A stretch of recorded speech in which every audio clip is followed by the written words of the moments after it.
¿Qué tal? ¿Cómo están? Soy Esther otra vez con ustedes, en esta ocasión para platicarles de un texto muy cortito, pero también muy importante, la clase del 14 de febrero de 1979, que forma parte del libro Nacimiento de la Biopolítica, el cual recopila los discursos pronunciados públicamente en los cursos que Michel Foucault impartió en el Collège de France entre 1978 y 1979.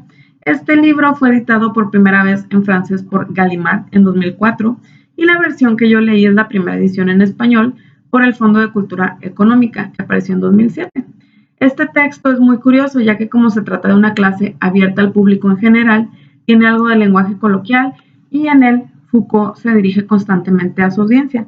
Así, aunque el autor está al mismo tiempo utilizando muchos términos y conceptos sacados de la economía, la lectura de esta clase puede resultar mucho más fluida que otros de sus textos más teóricos. Y bueno, si creían que, como en todo texto normal, uno podría guiarse por el título para saber de qué se trata, ¿qué creen? Que no. Bueno, sí, no. Foucault sí habla del nacimiento de la biopolítica, pero digamos que el 90% del texto es el nacimiento y el 10% es la biopolítica. Lo que quiero decir con esto es que no es un texto que describa con profundidad y detalle qué es la biopolítica, sino que llega a esta definición ya hasta el final y apenas alcanza pues a definirla. Pero claro, recuerden que les estoy hablando solo de este capítulo. Esta clase podríamos decir que es como la precuela de la biopolítica. Esto tiene sentido si pensamos en lo que dicen François Ewald y Alessandro Fontana en la introducción del libro. Ellos nos dicen que el arte de Michel Foucault consistía en abordar en diagonal la actualidad a través de la historia. Así lo que Foucault hace es explicarnos todo lo que ocurrió antes de que el Estado se diera cuenta de la necesidad de una biopolítica. Y para esto va a recurrir a una serie de teorías económicas, particularmente en este caso al neoliberalismo, específicamente el alemán, y a su antecesor, el liberalismo. Lo primero que Foucault hace es decirnos qué es el neoliberalismo desde tres perspectivas: la económica, la sociológica y la política. En el primer caso nos explica que se trata de la reactivación de viejas teorías económicas ya desgastadas. Desde el segundo punto de vista, es el elemento a través del cual se instauran relaciones estrictamente mercantiles en la sociedad. Y en el tercero, de la cobertura para una intervención generalizada y administrativa del Estado. Para el autor, el problema del neoliberalismo consiste en proyectar un arte general de gobernar los principios formales de una economía de mercado. Contrario a lo que muchos creen, para Foucault, el neoliberalismo no se trata de que el Estado deje de intervenir por completo en la economía. Por ello nos dice que este no va a situarse bajo el signo del laissez-faire, o como se traduce, dejar hacer, sino por el contrario, bajo el signo de una vigilancia, una actividad, una intervención permanente. Así Foucault establece una clara diferenciación entre liberalismo y neoliberalismo, al señalar que el problema del primero era discernir qué acciones tomar y cuáles no, en qué ámbitos intervenir y en cuáles no, mientras que el del segundo no es qué cosas tocar o no, sino cómo tocarlas, es decir, de pensar en las posibles maneras de actuar, el estilo gubernamental. Después Foucault va a hablarnos de tres aspectos del programa neoliberal: la cuestión del monopolio, las acciones económicas conformes y el problema de la política social.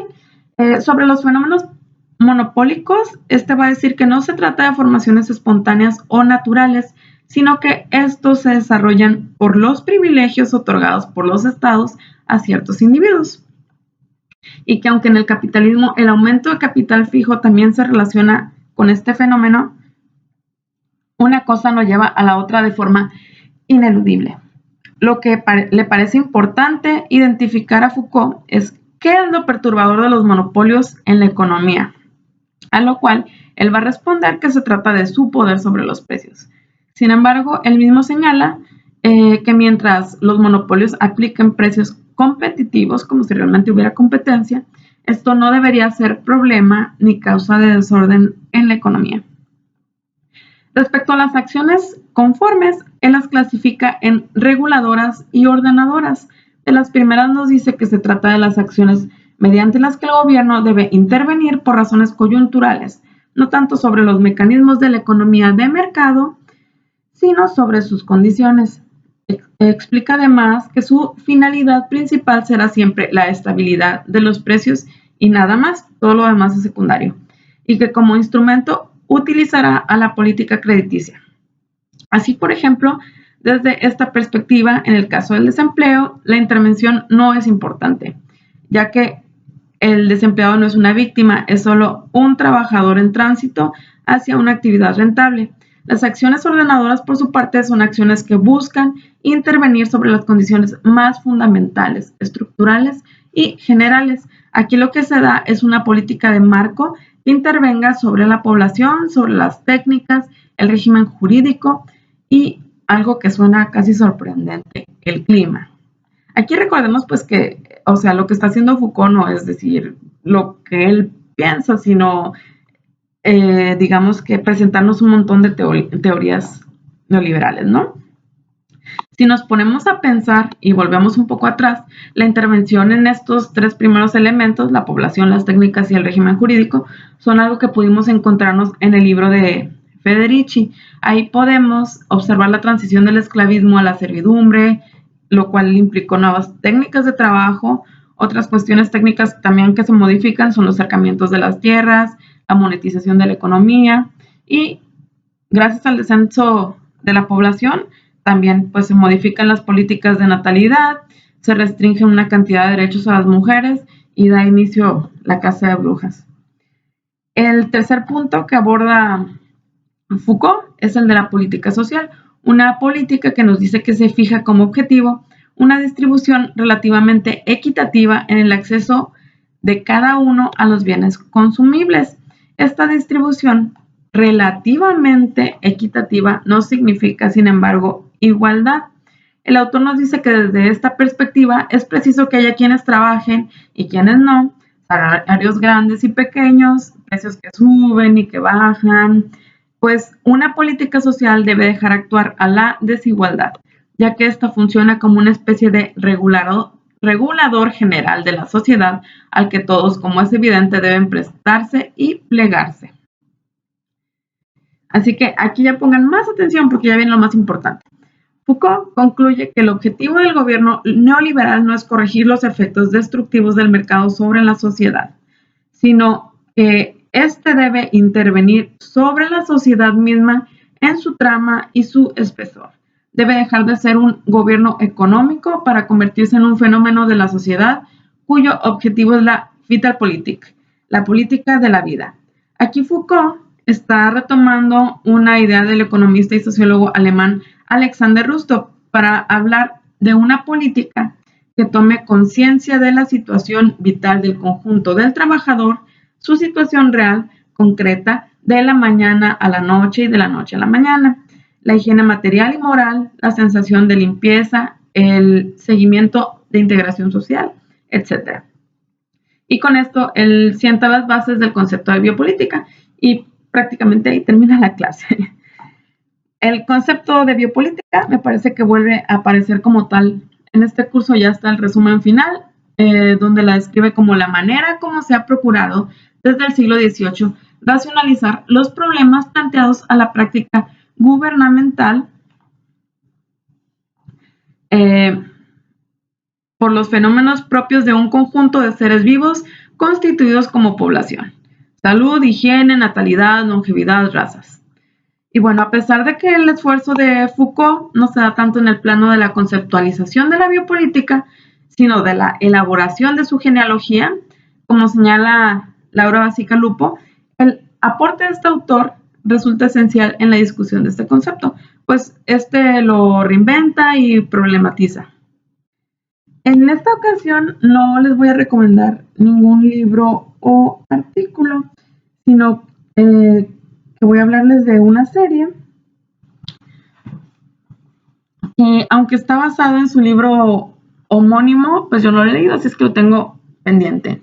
Se trata de The Handmaid's Tale.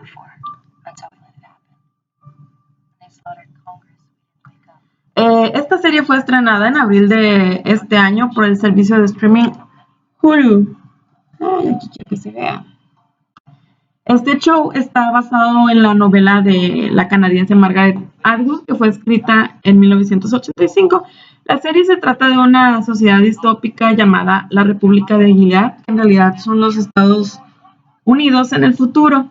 Esta sociedad es una teocracia militar en la que a las mujeres les son arrebatados todos sus derechos de la noche a la mañana y de pronto ya no pueden trabajar ni manejar dinero. Y como el gran problema de Gilead son sus tasas de natalidad, que son extremadamente bajas, supuestamente por un castigo divino provocado por la gran promiscuidad de la población, las mujeres que aún son fértiles son tomadas como criadas por las familias privilegiadas y son sometidas a constantes humillaciones y abusos, entre las que destaca una violación ritual que toma lugar cada mes con el fin de que la criada quede embarazada y le pueda dar un hijo a su amo. Esta historia la vamos conociendo de mano de una de las criadas, que es Offred, la cual es interpretada por Elizabeth Moss, la famosa Peggy en Mad Men. Así que su actuación es un plus para convencernos de verla. Se trata de una serie que es muy imponente y que tiene una trama muy fuerte que nos puede remover muchas cosas. Yo apenas he visto 4 capítulos de los 10 que tiene la primera temporada. Porque cada vez que quiero verla, pues como que tengo que amarrarme primero las tripas porque pues, que te remueve algo, te remueve algo. Y bueno, la recomiendo porque cualquiera que se anime a verla se va a dar cuenta que se trata de un ejemplo perfecto de biopolítica. De hecho, me parece que es todo un guiño a la etapa histórica de la Casa de Brujas. Esto se puede ver hasta en detalles como el de la ropa de las criadas, así que nos recuerda como estos trajes de la época medieval. Y bueno, para que se dé una probadita, les dejo aquí el link del tráiler de la serie, que es el que estaba pasando, para que lo puedan ver con más detalle y con mayor atención.